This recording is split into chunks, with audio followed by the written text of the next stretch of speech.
Děkujeme vám za zakoupení našeho produktu. V balení najdete sáček s kyselinou hyaluronovou, 2 dózy a letáček s návodem. Při přípravě prosím následujte pokyny v tištěném návodu, nebo vám může pomoci toto video.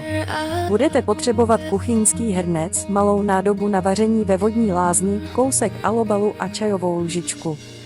Připravte si hrnec a naplňte ho potřebným množstvím vody. Do malé nádoby, ideálně skleněné, vysypte celý sáček s produktem a dolejte pitnou vodou na objem 100 ml nebo na váhu 100 gramů.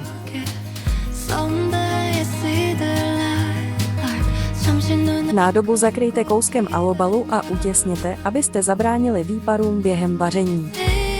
Zakrytou nádobu vložte do vodní lázně a přiveďte vodu k varu.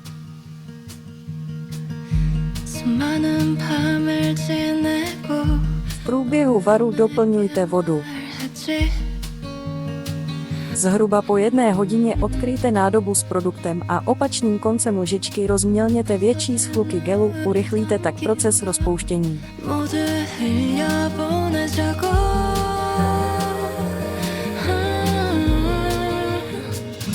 Nádobu opět zakryjte a vařte další 1 až 2 hodiny do úplného rozpuštění.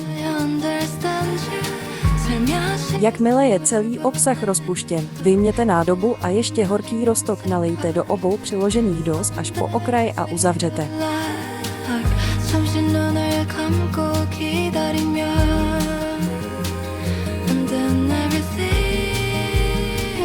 Dózy nechte vychladnout a umístěte v chladničce.